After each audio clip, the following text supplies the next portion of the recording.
A lot of people were offended and angry that I used an epithet to describe the president's daughter and advisor last week. It is a word I have used on the show many times, hoping to reclaim it. This time, I used it as an insult. I crossed the line. I regret it, and I do apologize for that. Samantha Bee back on the air last night. The comedian saying she regrets the controversy, distracted from the immigration issue she was trying to put a focus on. Adrienne Elrod, former director of strategic communications for Hillary Clinton. Guy Benson, political editor at townhall.com, Fox News contributor and co-host of the Benson and Hart Fox radio show.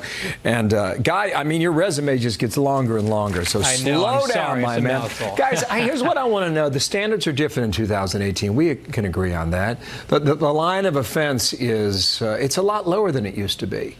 You know, Roseanne lost the show because she insulted African Americans, and you can argue that she rightfully lost that show, or you can make a case that this was her First Amendment right. Samantha Bee insulted women all over the world, and she still has her program.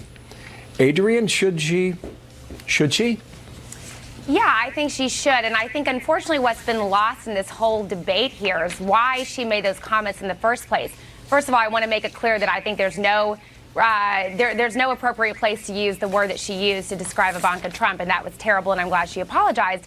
But she also made this comment because she's very concerned about what's happening at the border. She thought that Ivanka Trump posting a photo of her child when thousands of children are being ripped away from their parents at the border seeking asylum, did not need to use the word. But I think there's a big difference between Roseanne making extremely racist comments about Valerie Jarrett versus what Samantha Bee was doing here.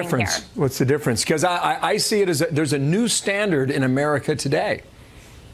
There is a new state. Well, first of all, let's be clear that the President Trump has been using derogatory language during the campaign and still as president of the United States. A lot of this comes from the top. I want to get Guy in here. Voters can make that decision to fire him if they so choose when it's the appropriate time. But my only conclusion to both of you is that what she said was okay with the bosses who employ her. Guy, go. Yeah, so with Roseanne, she compared a woman of color to an ape, which is, short of the N-word, maybe the worst thing you can say in contemporary American life. So I understand why she was fired. It could have been her First Amendment right to say whatever she wants, and it is, but there are also consequences. I don't like people losing their jobs over objectionable speech generally. I think overt racism is a pretty bright line.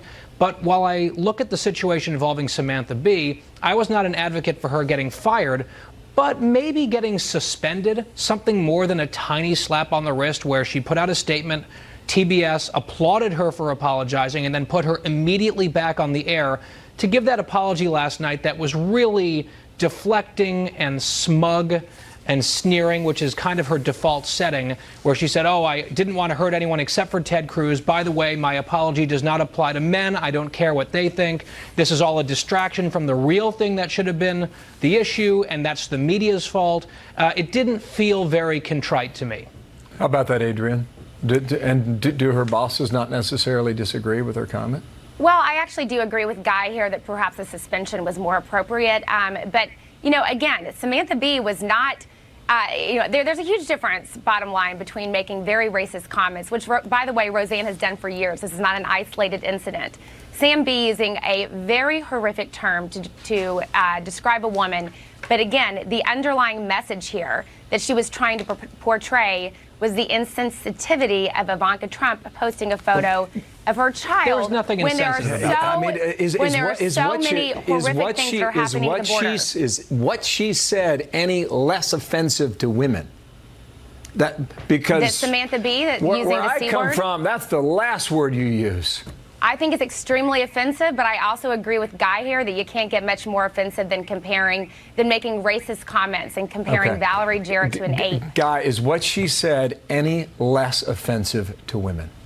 I mean, I'm not a woman, so I know that those types of words land on people's ears differently. All I can say is the justification that she was all upset about the immigration issue and illegal immigrant children being separated from their families as any kind of excuse for dropping the C-bomb on Ivanka Trump, I think is a very weak excuse. And to be honest, she was triggered by this photo of Ivanka with her own child. Like, people want Ivanka not to post a photo of her hugging her own kid.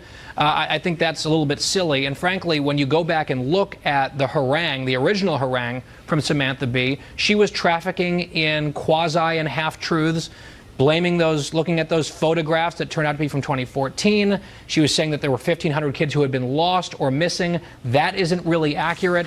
So I know that she's upset that she distracted from, quote unquote, the real issue. But guess what? If you have a real issue and then you tack on to the end, by the way, the president's daughter's the C word, yeah, that's going to be a distraction. Different standards for different people. Adrian, Guy, thank you. Thanks, Bill. Appreciate the discussion.